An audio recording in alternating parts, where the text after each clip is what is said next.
ॐ कृष्णाय वासुदेवाय हरये परमात्मने प्रणतः क्लेशनाशाय गोविंदाय नमो नमः। इसका अर्थ है, हे कृष्ण, हे वासुदेव, हे हरि परमात्मा, शरण में आए हुए के कष्टों को दूर करने वाले गोविंद, आपको हमारा बारंबार नमस्कार है। आज के इस वीडियो में हम सुनेंगे मार्गशीर्ष माह का महात्म्य। आज के इस वीडियो में हम 7वें अध्याय का पाठ श्रवण करेंगे। अभी तक आप सभी ने बहुत सारा प्यार दिया है, इस प्यार के लिए आपका बहुत बहुत धन्यवाद। भगवान श्री कृष्ण मार्गशीर्ष माह की महत्ता को बतलाते हुए कहते हैं, यह महीना जप तप ध्यान पूजा पाठ के लिए सर्वश्रेष्ठ है। इस माह में पवित्र नदियों में स्नान करना अत्यंत ही फलदायी तथा पुण्यदायिनी है। मार्गशीर्ष माह के महत्व को बतलाते हुए भगवान श्री कृष्ण स्वयं ही गीता के 10वें अध्याय में कहते हैं, मासानाम मार्गशीर्षो अहम, अर्थात साल के सभी माह में मैं मार्गशीर्ष हूँ। इस माह में किए गए पुण्य कार्यों की कभी कोई समाप्ति नहीं होती है। यदि मनुष्य इस माह में संघ में जल भर के भगवान श्री कृष्ण को स्नान करा देता है, तब इतनी मात्र से ही मनुष्य के जन्म जन्मांतर के पाप नष्ट हो जाते हैं। फिर उसी संघ में जल भर करके भगवान श्री कृष्ण के ऊपर से 3 बार फेरना चाहिए। फिर इस संघ के जल को संपूर्ण घर में छिड़काव करना चाहिए।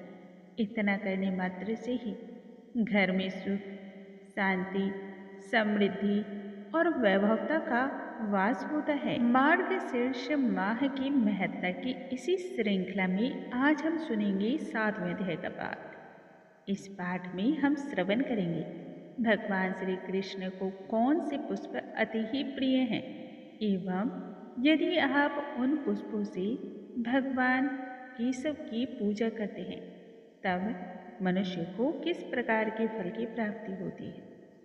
बोलो भगवान श्री कृष्ण की जय। मार्गशीर्ष की महत्ता को बतलाते हुए भगवान कहते हैं ब्रह्मा जी से, हे देवराज, विभिन्न प्रकार के पुष्पों की महिमा तथा उनसे मिलने वाले पुण्य फलों को सुनो। तब वह आगे कहते हैं कि मैं पुष्पों की महिमा तथा उन पुष्पों के नाम बतलाऊंगा जो निसंदेह मुझे अति ही प्रसन्नता प्रदान करते हैं। उन पुष्पों में मल्लिका, मालती, यूथिका, अतिमुक्ता, पाटला, करवीरा, जयंती, विजया, कर्णिकारा, जैस्मीन, बाना, कुरकुरा जिसे कि मल्लिका के नाम से भी जाना जाता है, अशोक, तिलका तथा चमेली, ये मेरी पूजा के लिए अति ही शुभ पुष्प हैं। इनसे मुझे बहुत अधिक प्रसन्नता प्राप्त होती है। केतकी के पुष्प तथा पत्ते एवं भृगराज, तुलसी के पत्ते एवं पुष्प मुझे तुरंत ही प्रसन्नता प्रदान करने वाले हैं। जल में उगने वाले कमल, लाल तथा नीले लीली, सफेद लीली, ये सभी पुष्प मार्गशीर्ष माह में मुझे बहुत प्रिय हैं। हे मेरे पुत्र, मेरे लिए तो वो ही फूल श्रेष्ठ है जिसमें अच्छा रंग हो, स्वाद हो और उसकी सुगंध भी बहुत अच्छी हो। मैं सुगंध रहित पुष्पों को भी उतना ही श्रेष्ठ मानता हूँ। बान, कैपक, अशोक, करवीरा, पाटला, बकुला, बेल के पत्ते, समी के पत्ते, भृगराज के पत्ते, तामाला और आंवले के पत्ते, ये सभी मेरी पूजा के लिए अति ही श्रेष्ठ हैं। मेरी पूजा जंगल या पहाड़ों के द्वारा जो लाए गए पत्ते होते हैं, उनसे करना और भी श्रेष्ठ होती है। परंतु ध्यान रखना चाहिए कि वे बासी ना हो, अर्थात कि तोड़ने के बहुत समय बाद उनका उपयोग पूजा में न करें, तथा पत्ते या पुष्प में कोई दोष भी नहीं होना चाहिए। ना तो छेद होना चाहिए, ना ही उसमें कीड़े लगे हुए होना चाहिए। पूजा से पहले उन पुष्पों पर या उन पत्तियों पर जल का छिड़काव करना चाहिए। मेरी पूजा के लिए उत्तम गुणवत्ता वाले पुष्प को चुना जाए। इससे पुण्य की प्राप्ति और अधिक होती है।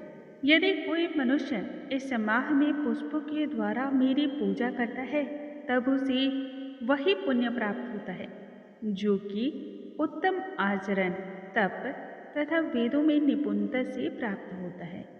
वेदों में निपुणता वाले सुपात्र को 10 स्वर्ण मुद्राएं देने के बराबर लाभ की प्राप्ति होती है। और यदि कोई मनुष्य मुझे एक द्रोण पुष्प अर्पण कर देता है, तब उसे 10 स्वर्ण मुद्राएं देने से मिलने वाले पुण्य से भी अधिक पुण्य प्राप्त हो जाता है। अब मैं पुष्प तथा फूल में अंतर बतला रहा हूँ। खदीर हजारों द्रोण पुष्पों से श्रेष्ठ है। समी पुष्प 1000 खदीर पुष्पों से भी श्रेष्ठ है। बिल्व पुष्प हजारों समी पुष्पों से भी श्रेष्ठ है। बका पुष्प हजारों बेल पुष्पों से भी श्रेष्ठ है। इसी प्रकार से करवीरा 1000 नंदावर्त पुष्पों से भी श्रेष्ठ है। श्वेत पुष्प 1000 करवीर पुष्पों से बेहतर है। पलाश के पुष्प 1000 श्वेत पुष्पों से भी बेहतर है।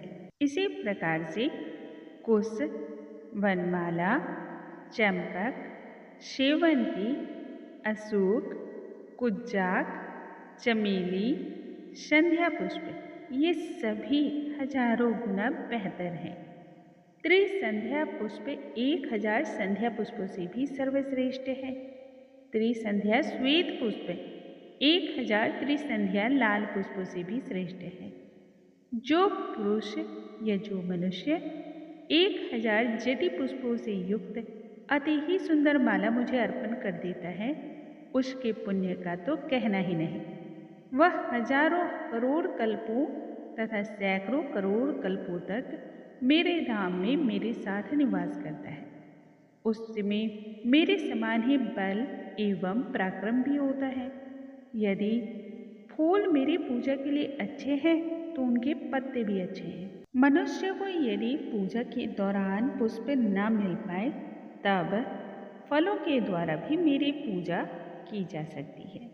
वह भी मुझे उतना ही अधिक प्रिय है। मनुष्य यदि इस प्रकार से मेरी आराधना करते हैं, तब मैं प्रसन्न होकर के उन्हें भक्ति प्रदान करता हूँ। इसमें तनिक मात्र भी संशय नहीं है। हे देवों के देव, इन पुष्पों से प्रसन्न होकर के मैं वरदान स्वरूप उन्हें धन, पुत्र, स्त्री तथा वह जो भी कामनाएं रखते हैं, वह सब कुछ प्रदान करता हूँ। बोलो भगवान श्री हरि की जय, स्वामी नारायण की जय, माता लक्ष्मी की जय। दोस्तों, आज के इस वीडियो में हमने सुना मार्गशीर्ष महात्म्य के 7वें अध्याय का पाठ। कल के वीडियो में हम फिर से मिलेंगे।